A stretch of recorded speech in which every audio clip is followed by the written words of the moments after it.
Hello. Just after 4 o'clock.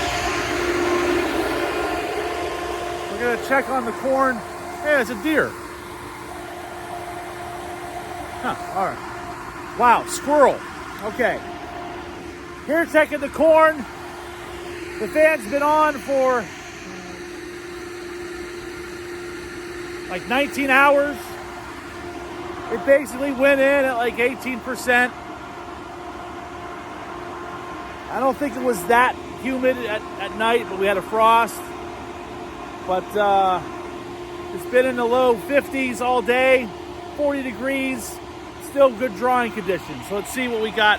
Let's see what our instrumentations are saying here. Okay. So this guy here, we're going to compare this to what is in the bin. So this is around 40. This guy's relatively close to what the weather app says. So it's not in the 70s or 80s. Let's see what we got here.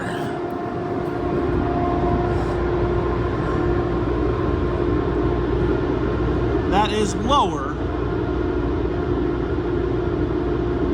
So technically, we're not drying the corn, because that should be wetter. But I am doing something.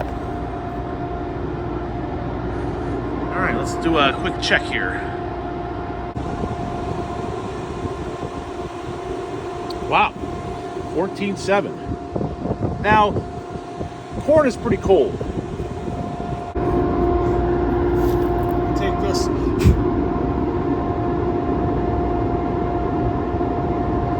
It's reading under 40 degrees.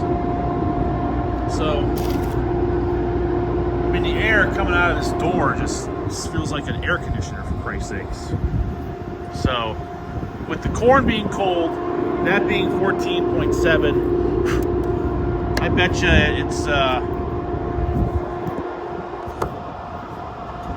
it's like around 16%. So to dry it 2 points in 19-20 hours, I like that.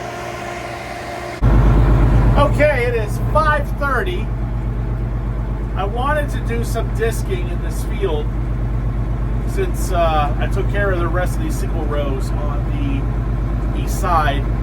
So there's probably a third of this field that could be disted. So this tractor, the 2670, it only has lights in the back. So it only has one light in the back. I have no lights in the front. So I can barely see, but I wanted to do a few rounds today because it's going to be raining, I think, most of the week. So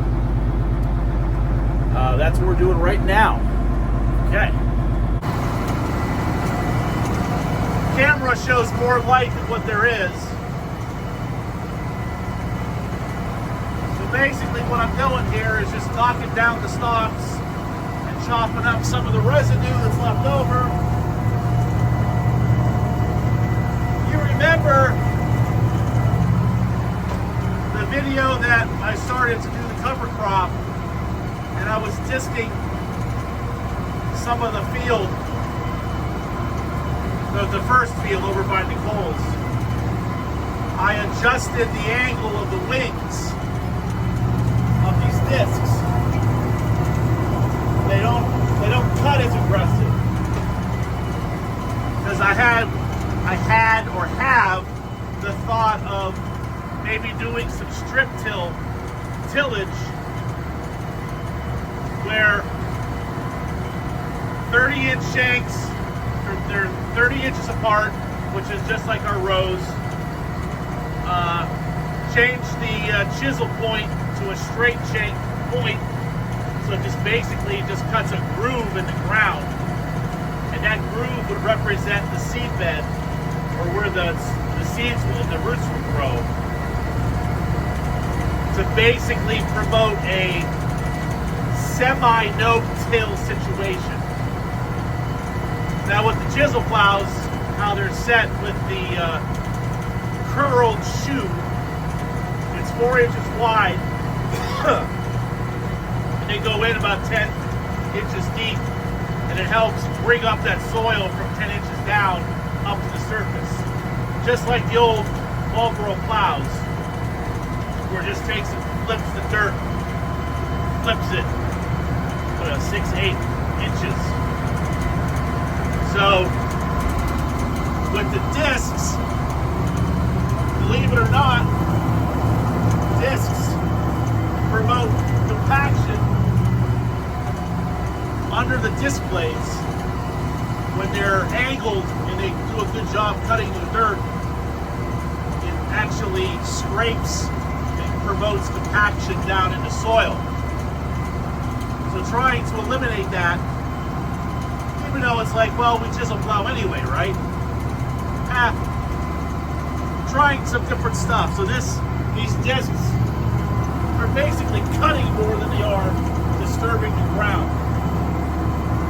Maybe keep the roots, the root balls, if you will, more in the soil.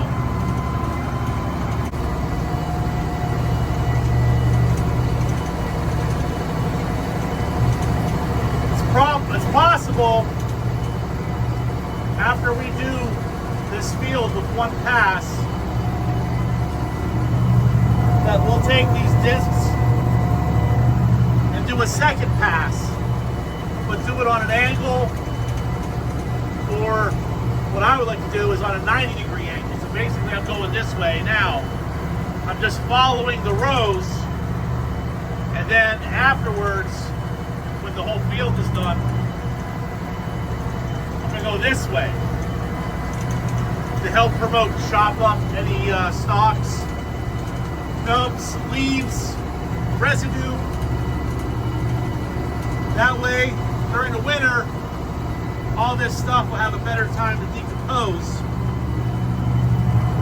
Another reason to not churn up so much dirt is to have a little bit more residue on top that's not buried. It will decompose faster or easier. So, trying to help the decomposition of all this organic matter timely for the soybean crop that will be here next year.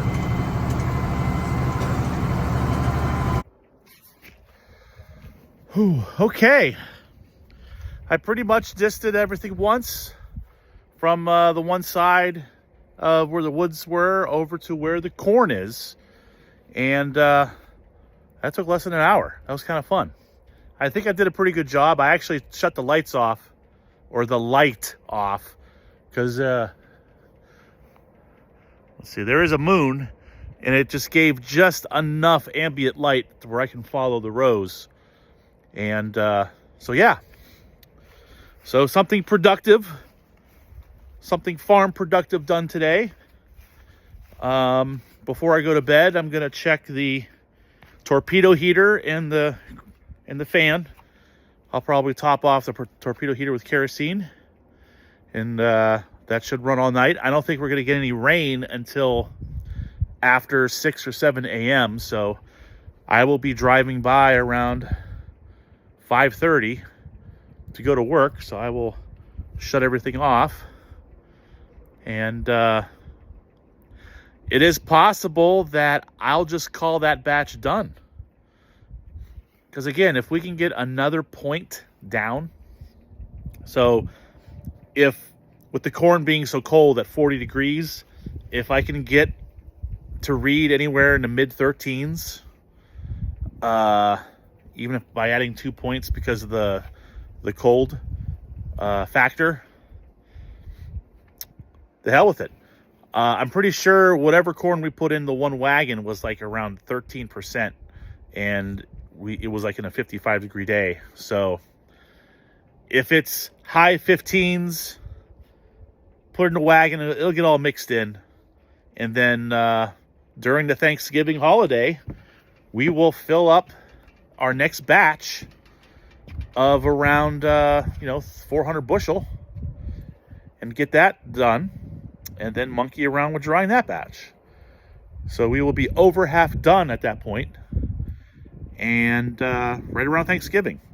So that's a really cool feeling. Last year we started combining corn December 9th. And quite honestly, we just filled the bin, and it took us 4 or 5 days to get all of our corn in the bin. And we were able to stack it. I mean, we had it peaked to the top. So here we're just, the goal is to dry it. The goal is to sell dry corn. I don't want to get raped by their prices. Now, let's say for our final batch, or final load, we're combining corn that's low 18, high 17s. Maybe we'll just say the hell with it, and on a nice day, combine the rest of the corn and fill the bin, and then run the fan, and some of the corn at the bottom will be dry. It'll be drier than the top. And if it happens to, we sell it at 16 and a half, so be it. But that way we'll be done pretty soon. Or maybe we'll be able to hold that rest of that corn later in the year and maybe sell it late winter, early spring if the price goes up. And by that time, I will be continuing to run the fan and continuing to dry it down. Which, if that's what we're going to do, we're going to run the corn through the cleaner. That way the corn is somewhat cleaned going into the bin. Because what I'm doing now is just dumping it in and running all the fines going in the bin and then cleaning it afterwards. I think I explained that yesterday. But if we're just going to fill the bin with whatever we have left, which we'll be using the fan to push air through more corn, then I want the corn cleaner. All right. This video was more me bullshitting than it was action. So, all right. Thank you.